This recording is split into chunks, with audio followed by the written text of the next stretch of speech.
반갑습니다. 오종혁 국어선생님입니다. 자, 오늘은 정지용 시인의 춘설이라는 작품을 공부하겠습니다. 자, 춘설이라는 것은요, 봄에 내리는 눈입니다. 즉 봄눈이고요.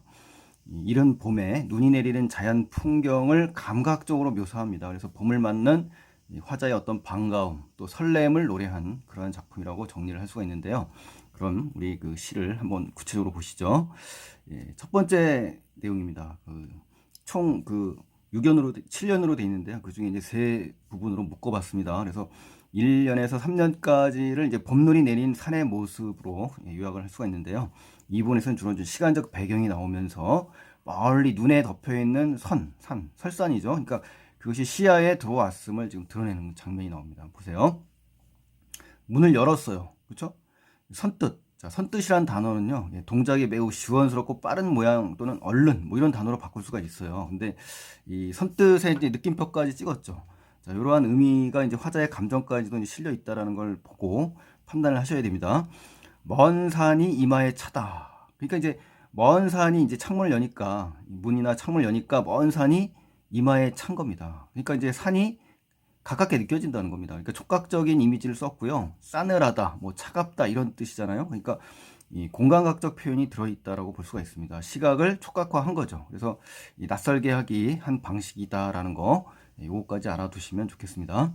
그래서 자, 이 1년을 정리하면요. 이제 화자는 이제 갑작스럽게 이제 마주한 풍경에 대해서 놀라워하는 장면이에요. 그래서 이 먼 산의 모습이 아주 선명하게 뚜렷하게 보이면서 직접적으로 생생하게 느껴지는 것을 표현했다라고 확인을 하시면 좋겠습니다. 두 번째는 이제 문 열자 이제 보이는 먼 산을 마주한 이 경이로움, 뭐 놀라움이나 경이로움 같은 뜻이고요. 그래서 마치 이 설산이 이마에 닿아서 차가운 것처럼 느껴진다라는 그러한 생생한 표현을 쓴 겁니다. 감각적인 이미지를 통해서요. 또 갑자기 먼 산에 눈 내린 것이 보이는구나 이렇게 해석을 하시면 되겠고, 네 번째로 아셔야 될 것이 멀리 떨어진 대상, 즉 산이죠. 직접 화자의 이마에 접촉하는 듯한 화자의 느낌이 생생하게 표현된다. 이렇게 해서 정리를 하시면 좋겠습니다, 여러분. 굉장히 구체적이고 자세히 설명하는 이유는요, 여러분 학교 시험이라든가 여러분들이 궁금해하는 부분들이 질문에 많이 있을 것 같아서 미리 질문이라든가 또는 여러분 공부함에 있어서 충분히 자연스럽게 읽히시라고 자세히 해주는 거니까요. 열심히 들으셔야 됩니다. 시간을 많이 쏟았어요, 선생님이요. 준비하느라고 아셨죠? 예. 자, 우수절이다. 우수절이라는 것은 이제 1년 중에 겨울이 지나고 비가 오고 얼음이 녹는다는 이 명절날을 우수절이라고 합니다. 그러니까 보통 양력 2월 18일경인데요. 음력으로 말하면 1월입니다. 그러니까 봄이죠, 봄. 그렇죠? 입춘우수, 경칩, 그 우수. 아셨죠? 들어서 이런 시기에 이르러서 이 말이에요. 그래서 음력으로는 되게 정월에 들면서 이제 우수란 말은 눈이 녹아서 비가 된다는 말이니까 이제 추운 겨울이 가고 이제 뭐다? 이른 봄을 맞게 됐다라는 뜻이에요. 그래서 음력으로 말하면 이 정월 1월입니다. 사실은요. 자, 바로 초하루. 그렇죠? 정월 초하루가 되는 거지 않습니까? 그러니까 겨울이 왔다. 뭐 이런 뜻이에요. 그 달의 첫째 날 음력 초하루를 얘기하는 건데 아침 시간적 배경이 나왔죠. 그래서 때는 이제 이른 봄입니다. 이른 봄. 아셨죠? 구체적인 시간적 배경까지도 정리를 하시면 참 좋겠습니다, 여러분. 새삼스럽다는 얘기는요, 새삼다시라는 뜻이잖아요. 그러니까 새로운 느낌이라는 뜻이에요. 그래서 눈이 덮인 맷뿌리. 자, 맷뿌리라는 것은 이제 산봉우리 중에서도 가장 높은 꼭대기, 절정을 얘기하는 겁니다. 그래서 이 맷뿌리와 라는 뜻이죠. 그러니까 봄에 눈이 내린 낯선 풍경을 갖다가 새삼스레라는 표현을 썼다라는 것까지 기억을 하시고요. 서늘없다. 자, 서늘없다 역시 차갑고 싸늘한 그러한 그 이미지가 담겨 있고 촉각적 이미지고요. 예스러운 문체, 의고체를 썼습니다. 이렇게 뭐뭐 없고 이렇게요. 하얀 풍경이 이제 빛나는 겁니다. 시각적으로. 그래서 이마바지하다. 이마바지라는 건요, 화자의 이마로 부딪힌다.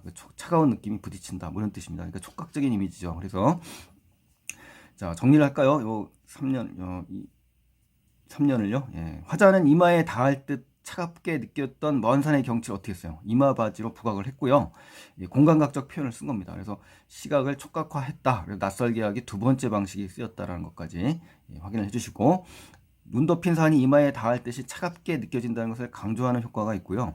또 먼 산이 이마의 차라와 동일한, 그렇죠? 이 부분에 1년에 나온 부분과 어때요? 동일한 상황을 감각적으로 그려냈다. 자, 요거 정리 잘 하시고, 이미 봄 기운이 느껴졌다. 그럼 틀린 겁니다. 이미가 아닙니다. 서늘없고 빛난 이마바지는 이른 봄이라는 거. 그래서 이제 이러한 시어의 의미를 정확히 파악하는 게 중요하다는 것이 바로 이러한 문제가 시험에 등장하면 여러분을 아주 난감하게 만듭니다. 그러니까 시어의 의미를 정확하게 파악하셔야 돼요. 이른 봄이지 이미 봄 기운이 느껴졌다. 이렇게 해서 착각할 수가 있거든요. 선지에서. 그러니까 아주 조심하셔야 됩니다. 그러니까 겉으로 보기엔 굉장히 쉬워 보이지만요. 하나하나 의미를 뜯어보고 되새겨보면 이렇게 엄청난 차이가 나옵니다. 그래서 여러분 그런 점에 주의하시면서 하시면 훨씬 더 고득점을 할 수 있다라고 생각을 합니다.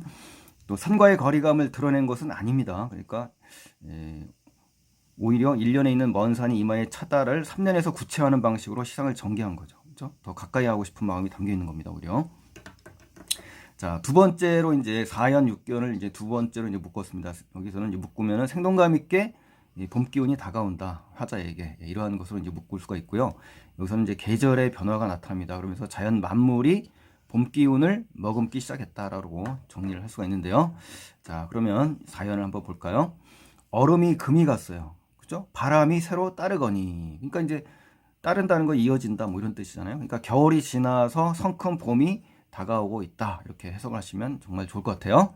그래서 화자는 얼음이 녹고 바람이 새로 부는 것을 통해서 계절의 변화, 그렇죠?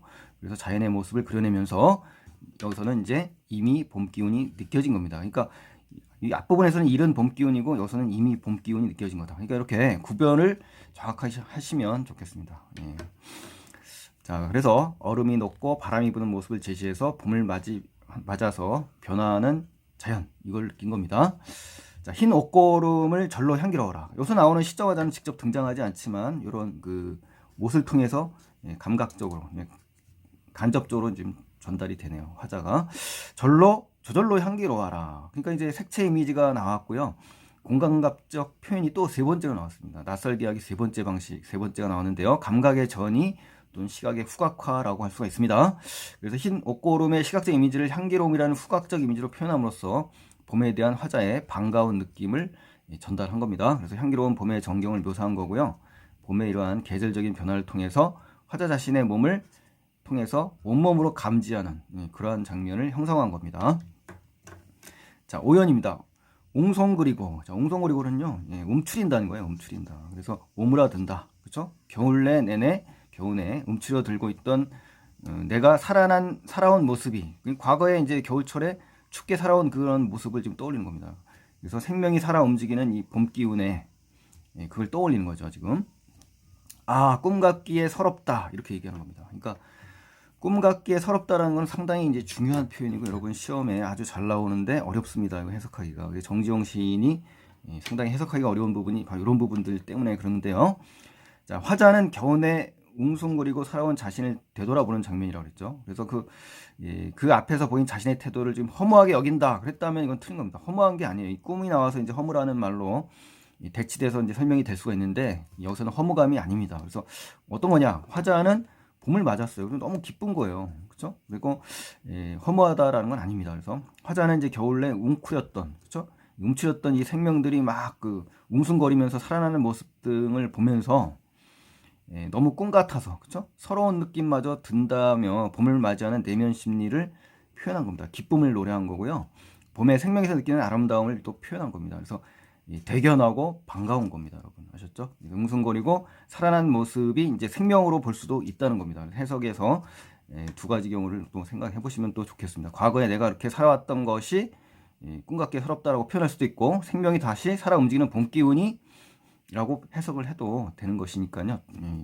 두 가지 경우를 생각하셔서 문제의 그 출제 방향에 맞게 정확히 답을 해주시면 좋겠습니다. 보기라든가 참고가 나올 거거든요. 아니면 학교 선생님께서 특정 언급을 하실 거니까 그런 측면에서 따라가시면 좋겠죠. 자, 네 번째는 이제 역설법이라고도 볼 수가 있습니다. 그러니까 학교 선생님마다 이제 다를 수가 있으니까 참고를 하시고요. 제가 보는 역설법의 의미는 무척 아름다워서 서럽다라는 표현을 할 때 이러한 측면에서 해석을 할 때 그렇다는 얘기죠. 그러니까 서러울 정도로 너무 아름답다라고 해석이 된다면 이 역설적인 표현이잖아요. 그래서 우리 조지훈의 승무에서 유명한 표현 있잖아요. 정작으로 고와서 서럽다. 이러한 부분 너무 서러울 정도로 아름다울 때 이런 논리적으로 모순된 표현을 써서 역설적인 표현을 쓴다는 거 이것도 함께 알아두시면 좋겠고요. 약동하는 이 봄의 생명력 여기서 이 화자의 감정이 잘 드러난 겁니다, 여러분. 그래서 이 부분을 정확하게 잘 확인해 주시면 대단히 고맙겠습니다, 여러분. 자, 그다음에 이제 2페이지로 넘겨 보시고요. 네, 2페이지에 자, 살아라라는 표현이 이제 중요해서 다시 한번 정리를 해보겠습니다. 이 서럽다라는 걸로 해석이 될 수가 있습니다. 첫 번째. 그래서 봄이 되니까 웅크리고 살아온 지난 겨울의 삶이 서럽다라고 해석이 될 수도 있습니다. 그러니까 봄을 맞이해서 화자가 움츠리고 살아온 지난 겨울을 떠올리면서 그 서러움을 표현한 거다. 겨울의 고난이 꿈 같아서 그렇다라고 해석이 되는 경우도 있고요. 두 번째로 해석이 되는 경우는 낯설다라는 표현으로 이제 해석이 될 수가 있죠. 그 봄이 갑자기 되니까 살아나는 것 같은 생명들이 낯설게 느껴진다는 겁니다. 그래서 다시 찾아온 봄이 낯설 정도로 굉장히 새롭다라는 표현으로 해석이 될 수가 있어요. 그래서 봄이 되어 살아나는 생명들에 대해 화자가 느낀 이 낯선 감정을 표현했다. 그러니까 성큼 다가온 봄이 낯설게 느껴진다라고 정리를 하시면 되겠죠. 그래서 이렇게 두 가지로 해석을 해주시면 좋겠습니다, 여러분. 아셨죠? 이렇게도 잘 정리하시면 완벽하게 이해를 한 거예요. 그 다음에 이제 미나리 파릇한. 자, 유견에 보시면 이제 미나리가 파릇합니다. 파릇하다는 거는 싱싱한 푸른빛이 돈다는 그런 색채 이미지를 갖고 있는 단어입니다. 그래서 새순이 돋고, 새싹이 돋고, 새싹이 트고, 움지다니 기던. 그러니까 움직이지 않던이라는 뜻입니다. 움직이지 않던 고기의 입이 오물거린다. 오물거린다는 것은 입술을 자꾸 오므렸다가 폈다 한다는 뜻이죠. 이런 동작을 한다는 거죠. 그래서 화자는 이제 겨울이 가고 봄이 오는 모습을 어때요? 시각적인 심상을 통해서 아주 잘 제시했죠. 그리고 새순 돋고, 미나리가 새손 돋고 또 고기가 입을 오물거리는 이러한 모습으로 현장감과 생동감 있게 아주 잘 제시했어요. 그리고 세 번째, 봄을 맞아서 이 자연, 생명이 생동하는 것이 아주 잘 느껴지죠. 그렇죠? 또 대립을 활용해서 만약에 이제 이런 표현이 나오면 이제 틀린 겁니다. 대립을 활용해서 뭐 정신적 위안과 긴장의 공존은 뭐 이런 식으로 나온다면 틀린 답지기 때문에 한번 달아봤습니다, 여러분.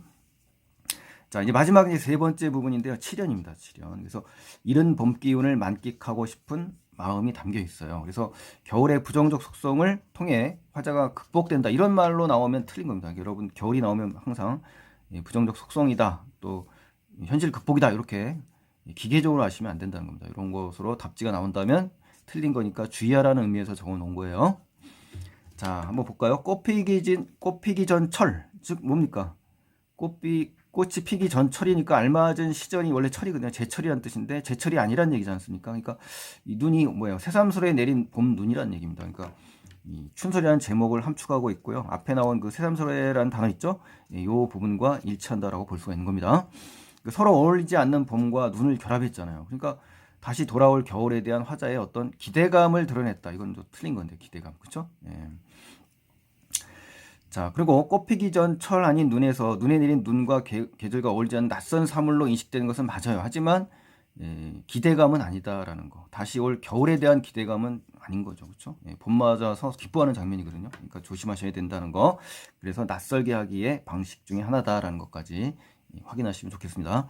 하도 뻗고 도로 춥고 싶어라. 자, 이 부분도 해석이 상당히 어렵습니다. 그러니까 잘 정리를 하셔야 되고요. 해석이 어렵다는 건 여러분 시험에 출제된다는 얘기죠. 핫옷이라는 것은 이제 소옷, 겨울 옷이에요. 면 옷인데 이것을 벗고 다시 그죠? 새롭게 또 춥고 싶어라. 이건 또 무슨 말이냐? 그죠? 겨울이 가는 것에 대한 아쉬움이라고 표현할 수도 있습니다. 그리고 봄의 생명감을 온몸으로 느끼고 싶다라고 표현할 수도 있어요. 두 가지 경우가 나오는데 추워도 좋다. 뭐 이런 마음이 되는 것이고요. 봄 기운을 더 느껴보고 싶어하는 화자의 마음을 표현한 거고요. 다가온 봄에 대해 설레는 심정도 여기에 담겨 있는 겁니다. 그래서 춘서를 온몸으로 만끽하고 싶은 마음, 그리고 이런 것이 또 역설적인 표현으로도 볼 수 있는데요. 봄 기운을 빨리 느끼고 싶어서 그렇게 이야기한 거잖아요. 그러니까 화자는 자신의 정서를 강한 인상적으로 제시하는 부분이 바로 이 부분이다라고 정리를 해주시면 되겠습니다. 그래서 두 가지 경우를 꼭 기억하셔야 됩니다. 아쉬운 마음도 있고 온몸으로 봄을 만끽하고 싶은 이런 설레는 마음, 이 두 가지 경우를 잘 기억하시면 좋겠어요. 자, 윗글의 제목이 이제 춘설의 기능을 한번 정리해 볼게요. 참신한 발상을 갖고 있고요. 이 봄눈은 흔히 꽃샘추위라고 하잖아요. 이 말과 어울리면서 봄이 오는 것을 저지하는 이 방해자 회방꾼입니다. 회방꾼. 그런데 이 시에서는 그게 아니라 이 춘설은 오히려 봄에 생동감과 생명력을 더 돋보이게 하는 소재이자 배경으로서의 역할을 한다라는 거, 이것까지 알아두시면 좋겠습니다. 자, 그래서 시에서 낯설게 하기는요, 반복과 변형, 역설, 뭐 이질적인 대상과의 결합, 언어의 비유적인 결합, 그죠? 감각의 전이, 이런 것이 이제 낯설게 하기입니다. 여러분께서 새로운 의미를 형성하는 방법이니까 이 낯설게 하기가 여러분 시험에 모의고사에 출제됐기 때문에 이 부분의 개념 정리를 정확하게 하셔서 낯설게 하기는 어떤 것이며 여기에 해당되는 건 뭔지 정확하게 개념을 정리하시라고 제가 다시 한번 정리를 했습니다, 여러분. 자, 이제 핵심 정리로 가시겠습니다. 이제 갈래는 이제 자유시 현대시고요. 제재 법론 주제는 봄이 내리는 자연 풍경의 흙기는 뭐다? 봄의 생명력이다. 자, 이게 제일 중요합니다. 30년대를 배경으로 하고 있고요. 봄의 도래를 반기는 화자의 자연스러운 정서를 아주 잘 다듬은 시어를 표현했다는 점에서 이 당시의 시 창작 경향을 잘 보여주는 시입니다. 그리고 감각적이고 영탄적인 수학 표현 방식, 또 묘사적인 성격이 강하다라는 것까지 아시면 좋겠습니다. 자, 그리고 마지막 3페이지입니다, 여러분. 굉장히 길게 정리를 했죠. 그래서 간단히 정리하면 뭐 10분, 5분 안에 정리가 됩니다만은 여러분 시험을 잘 보시라고 최선을 다해서 정리를 한 거니까 귀중하게 사용하셔서 좋은 점수 맞도록 하시기 바라겠습니다, 여러분. 자, 3번의 표현상 특징에 가시면 감각적 이미지를 활용했죠. 그렇죠? 선명합니다, 인상이. 그렇죠? 춘설의 모습과 미나리, 물고기 등을 시각적인 인상과 촉각적인 심상을 활용해서 표현했기 때문에 그래요. 그리고 감탄형 어미 또는 감탄형 서술어를 구사했어요. 그래서 풍경에 대한 자기의 어떤 감정을 밝힌 겁니다, 화자. 그래서 뭐뭐 어라, 알아, 이런 식으로. 또 색채감이 나타난 시어 나오죠. 흰색, 뭐 푸른색 이런 식으로. 파릇한 뭐 이런 의미 나왔네요. 감각적으로 형상화했다 이런 거. 또 외부의 전경에서 이제 자신의 내면으로 시선이 이동된다는 것까지 기억을 해주시면 좋겠고요. 또 시각적인 형상의 이미지를 촉각화했다. 그래서 공감각적 심상을 통해서 화자의 감흥을 잘 드러냈다라는 것까지. 또 계절감을 드러낸 시어가 나오면서 주제를 형상화했다. 눈이라든가 얼음이죠. 또 짧고 간결한 표현이 두드러져요. 또 현재 시제로 돼 있어서 현장감과 어떤 생생한 구체적인 그러한 모습을 보여주고 있고요. 또 다양한 감각적 표현이 등장합니다. 그래서 자연의 생명력을 그려내고 있고요. 계절에 대한 현실감을 줍니다. 그래서 다양하다는 건 감각이 2개 이상 나오면 돼요. 또 영탄적 표현으로 화자의 정서, 즉 반가움을 효과적으로 표현했습니다. 뭐 선뜻, 아, 차라, 향기로워라 이렇게. 또 감각적 심상을 활용해서 봄눈의 모습을 표현하고 있고요. 영탄적, 그렇죠? 영탄적 어조로 봄에 대한 반가움을 드러냅니다. 그래서 시각, 촉각 이런 다양한 감각적 심상을 활용해서 봄눈의 모습을 표현했습니다. 그리고 선뜻, 향기로워라, 아, 여기서 영탄적인 어조가 나왔다. 그래서 설렘과 반가움을 제시한다. 이렇게까지 정리하시면 되겠습니다. 또 역설적 표현이 나왔죠. 거기서 봄에 대한 정서 드러냈고 또 먼 산을 통해서 계절의 변화를 느꼈어요. 그리고 움츠리고 웅성거리고 살아난 봄의 풍경을 보고 어때요? 낯이 설다고 표현한 것에서 봄을 맞이하여 화자가 느끼는 뭐다? 경이로움을 엿볼 수가 있고 또 색채어가 사용되면서 시적 상황을 부각했다. 이런 표현들이 맞는 겁니다. 근데 이제 매력적인 오답 피하기인데요. 여기서는 이제 낚일 수 있는 거 조심해야 되는 표현상 특징의 하나이기 때문에 정리를 한번 해보고 마무리를 하겠습니다. 첫 번째, 명암 대비를 통해 화자의 내면을 드러낸다. 이럴 때는 이제 틀린 겁니다. 공간의 이동이 아니라 시간의 이동입니다, 여러분. 또 서리적 표현이 안 나왔습니다, 여러분. 또 화자는 겨울이 시작되는 시절에 봄을 노랬다. 그게 아니죠. 겨울이 시작되는 시절이 아닙니다. 봄이 시작되는 거예요. 또 산길에서 산길은 아닙니다. 방 아닌 것 같아요. 화자는 부재하는 대상의 서러움의 정서. 이것도 부재하는 대상이 아닙니다. 또 눈으로 인해 봄을 느낄 수 없다. 아닙니다. 눈으로 인해서요 봄의 생명력이 더욱 강조가 되는 겁니다. 아주 중요합니다. 이게 나오면 학생들이 많이 틀릴 것 같아요. 그러니까 여러분 정리를 잘 하시고요. 학생들이 잘 묻습니다. 그러니까 꼭 잊지 마시고 정리를 해주세요. 또 감각적인 표현으로 시장을 전개했다. 이건 뭐 당연히 맞는 거고. 다양한 감각적인 표현은 맞습니다만 시각으로 옮겨 드러냈다. 이건 또 틀린 겁니다. 낚으려고 만든 문제죠. 이렇게 해서 정확하게 끊어서 생각을 해보시는 연습이 중요합니다, 여러분. 또 공간의 이동에 따라 시선이 전개됐다. 이거 틀렸죠. 시선의 이동이 전개됐죠. 외부에서 내면으로. 그렇죠? 그 다음에 11번째 감탄형 어미를 통해서 화자의 그렇죠. 감탄형 어미, 감탄형 서술어. 밤에서 아침으로 바뀌는 시간의 흐름에 따라 아니죠. 그냥 시간이 아침이에요, 아침. 그죠? 정서 변화도 없지만 바뀌는 시간도 아니다라는 거. 또 도치법도 안 나옵니다. 그리고 유사한 통사 구조도 안 나와요. 또 작품의 표면에 화자가 나오지도 않아요. 또 반복과 연쇄, 시어의 반복과 연쇄도 안 나옵니다, 여러분. 그래서 이렇게 OX로 정리를 하셔서 완벽하게 우리 어려운 시 정지용의 춘설 굉장히 어렵습니다, 여러분. 작년 수능 특강에도 나온 시입니다, 여러분. 그래서 춘설을 좀 잘 정리하시면 좋겠고요. 오늘 긴 시간 수업 들으시느라고 고생 많이 하셨고요. 열심히 하셔서 1등급을 받을 수 있도록 노력을 해주시기 바랍니다, 여러분. 자, 오늘 도움이 되셨다면 구독과 좋아요 버튼 눌러주시면 너무 고맙겠고요. 다음 시간에 또 바로 이어드리니까 기대 많이 해주시기 바랍니다. 감사합니다.